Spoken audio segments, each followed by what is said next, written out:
De 85 à 94, donc il y a une évolution légère des ventes de l'Electrocoupe Plus, mais cet appareil est mécaniquement, la lame est activée par une came.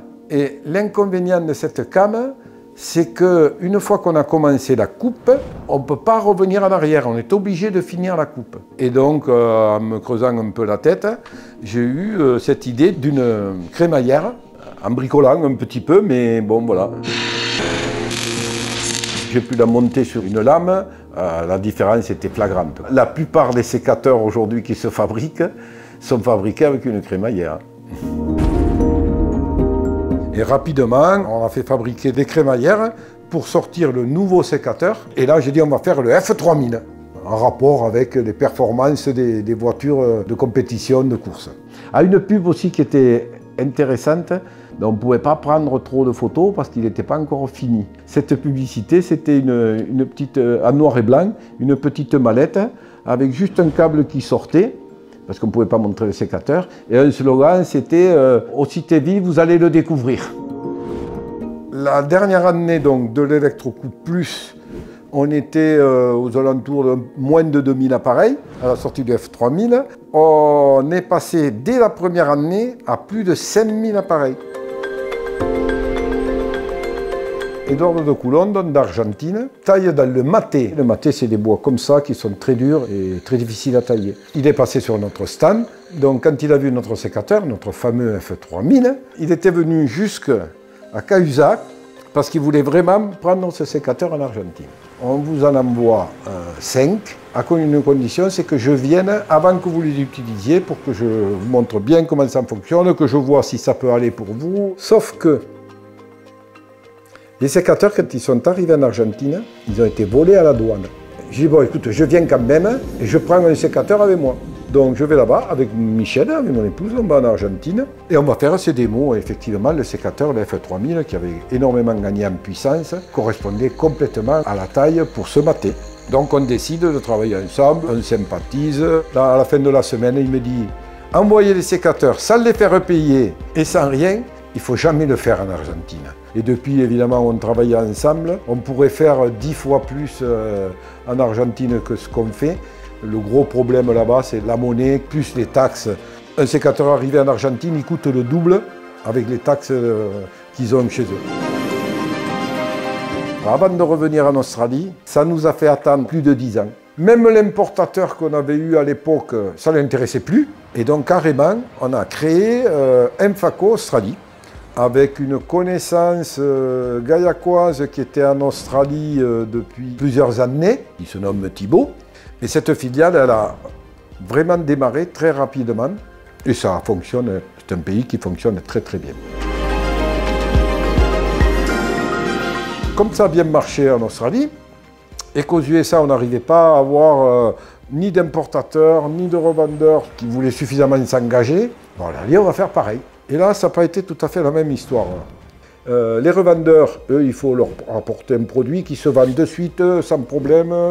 En plus, il n'y a pratiquement pas de petits revendeurs comme on peut trouver en France, des gens qui font de la mécanique, qui ont leurs clients, tout ça. Aux USA, c'est principalement des gros vignobles. Ils ont des équipes de tailleurs qui font 100, 200 tailleurs. Hein. Autant ils investissent dans ces vignobles, autant ils investissent dans le matériel de cave, mais autant sur le matériel de culture, ils n'ont pas le réflexe d'investir. Donc c'est beaucoup plus compliqué, mais la progression est vraiment très très très petite. Mais on y est toujours et on ne désespère pas d'arriver par petite progression à des volumes qui deviennent intéressants. L'Espagne, bien sûr, où j'ai commencé avec Xavier les premières années, les gens intéressés, ça leur plaisait le sécateur, hein, et qui nous demandaient le prix, 160.000 pesetas. Oh, tout le monde était complètement « Ah non, non, mais c'est pas possible !» Ils comparaient ça à des sécateurs à main. Pour en vendre, ça a été compliqué les premières années, mais avec la volonté de Xavier, l'assistance que j'ai pu faire avec lui, y aller. Après, Xavier a dû prendre la retraite, donc il a vendu sa société avec un dirigeant aussi qu'on s'entend toujours très bien, c'est Alvaro. Il y a eu aussi le Portugal, avec la famille Pereira, qui nous fait aussi du très bon travail et puis avec qui on a aussi une relation extraordinaire.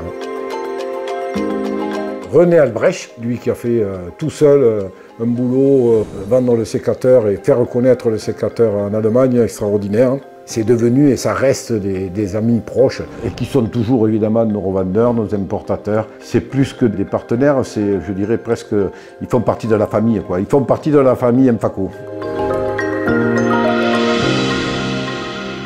David, quand il est rentré très jeune à Mfaco. Mais par contre, là, il a pris tous les postes. Il a été au nettoyage, au démontage, au remontage. Pendant 5, 6, 7 ans, il est resté à l'atelier. Jusqu'à ce qu'à un moment, je lui ai proposé de venir avec moi au bureau. Et là, il a commencé à me pousser sur des idées où je n'étais pas forcément partant au départ. J'ai un site internet, les paysans, ils ne regardent pas le site internet, parce que tu pouvais foutre le site internet. Bon, mais il s'avère que c'était... Il fallait absolument le faire, bien sûr. Mais petit à petit, au fil des années, je l'écoutais autant que ceux qui m'écoutaient. Et là, on était 50, mais on faisait un nombre de sécateurs important, donc on était tout le temps à la bourre, en retard. Moi, le premier, hein, la moitié de la nuit, j'allais pour avancer le montage des sécateurs et ceci, cela. Et dans ma tête, j'avais pas envie de passer au-dessus de 50 parce que ça commençait à être l'industrie, la grande industrie, quoi. Je dis là, tu vas pas faire le poids, quoi. Et c'est vrai que David, à un moment, il me dit, bon, mais écoute, non, maintenant, il faut les passer, les 50, il faut les passer, quoi.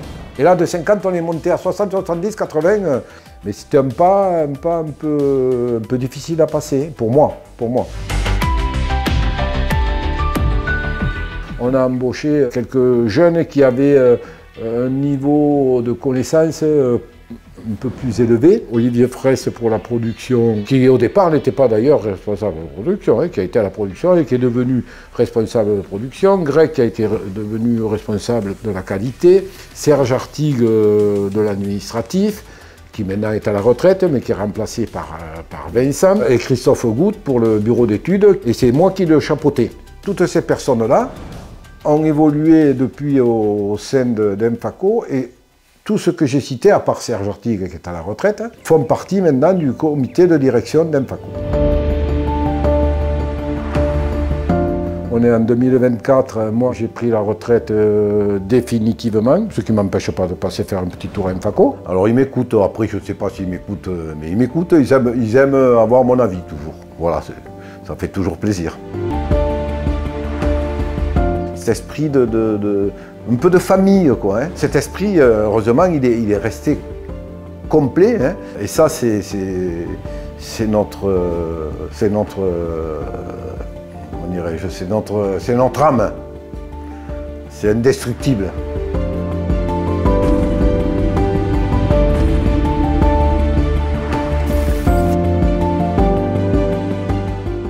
Faire cuisinier, j'ai fait ça tout un été, j'ai demandé à rentrer dans l'entreprise familiale, lui demandant si je pouvais prendre une semaine de vacances et il m'a rétorqué on ne rentre pas dans la vie active en prenant des vacances, lundi 9 septembre 1996, le jour de mes 16 ans.